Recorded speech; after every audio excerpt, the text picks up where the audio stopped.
जाऊंगा। बार बार कहने पर वो एक दिन महाराज द्रुपद की सभा में गए और अपना परिचय दिया कि मैं आपका गुरुकुल का साथी द्रोण हूं और मैं आपसे एक गाय मांगने आया हूं। तो द्रोणाचार्य की वेशभूषा उस समय वैसी नहीं थी जो किसी राजसभा के योग्य हो। फटे हुए वस्त्र थे, बिना धुले हुए वस्त्र थे, बिखरे हुए बाल थे। तो द्रुपद ने पहचानने से इनकार कर दिया कि मैं आपको पहचानता नहीं हूं, अगर आप ब्राह्मण हैं तो आप ऐसे ही गाय मांग लीजिए। तो द्रोणाचार्य को लगा ये एक मेरा मित्र मुझे गाय नहीं दे रहा है, जो मेरा साथी है वो वापस लौट आए और अपने घर भी नहीं गए और ये सोचा कि मैं अपनी पत्नी और अपने बच्चे को क्या मुंह दिखाऊंगा। मेरे बच्चे ने मेरे से गाय का दूध मांगा था, वो मैं गाय का दूध नहीं दे पाया।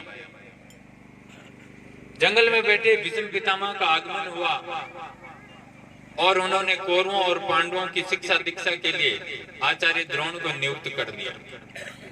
जब कौरवों और पांडवों की शिक्षा संपन्न हुई और गुरु दक्षिणा मांगने को कहा तो उन्होंने कहा कि मुझे द्रुपद का राज्य चाहिए।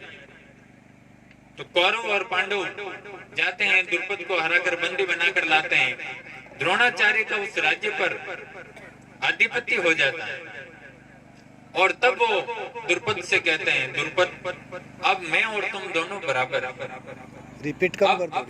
आधा राज्य में तुम्हें देता हूं तो तुम मेरे बराबर हो जाओगे, इसलिए अब मैं तुमसे एक गाय मांगता हूं। और फिर द्रुपद उनको एक गाय देता, वो गाय लेकर वो अपने घर जाते हैं।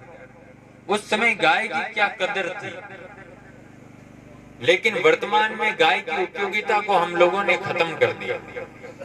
हम गाय के साथ जीवन जीना नहीं चाहते। अनाज सबको चाहिए लेकिन खेती कोई नहीं करना चाहिए। दूध सबको चाहिए ताजा, लेकिन गाय पालना कोई नहीं चाहता। वर्तमान में केंद्र सरकार के निर्देशन पर एक राष्ट्रीय कामधेनु आयोग की स्थापना हुई है। वो राष्ट्रीय कामधेनु आयोग इस दिशा में काम कर रहा है कि हर गांव में गौशाला हो और गाय को स्वावलंबी बनाया जाए, आत्मनिर्भर बनाया जाए। इस दिशा में अभी दीपावली के अवसर पर गोबर से दीपक बनाकर हर घर में उस दीपक की रोशनी करने का कार्यक्रम संपूर्ण भारतवर्ष में हो रहा है। इसलिए आपके आसपास कोई ऐसी गौशाला है जहां गोबर से दीपक बन रहे हैं तो उस गौशाला से वो गोबर का दीपक जरूर खरीदिए ताकि उस गौशाला को आर्थिक मदद मिले। हम एक गाय पाल लेते हैं लेकिन कितनी सारी गायें घूम रही हैं। इसलिए गौशाला के सदस्य बने, अपने आसपास कहीं भी गौशाला हो उस गौशाला में चारा दीजिए, कोई ट्यूबवेल खुदवाइए, कोई हरा घास दीजिए, आपसे जो सेवा हो सके, गुड़ हो तो गुड़ दीजिए, गायों की सेवा दीजिए। और गायों को बचाने का एक ही उपाय है, गाय को स्वावलंबी और आत्मनिर्भर बनाओ और गाय को अपने दैनिक जीवन के साथ जोड़ो। जब तक हम गाय को दैनिक जीवन के साथ नहीं जोड़ेंगे, आर्थिक उपार्जन नहीं करेंगे उसका, तब तक हम गाय को बेसहारा ही घूमते हुए देखेंगे।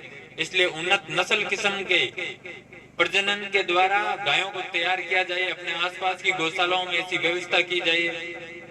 इस वर्ष जो आने वाली दीपावली है, इस दीपावली पर श्री चंपाजी महाराज गौशाला संस्थान की तरफ से गोबर से बने हुए दीपक वितरित किए जाएंगे। जिनको भी चाहिए वो गौशाला में आकर ले सकते हैं। इन्हीं शब्दों के साथ मैं अपनी वाणी को कामधेनु के चरणों में विराम देता हूँ। जय सीताराम, जय सीताराम, जय सीताराम।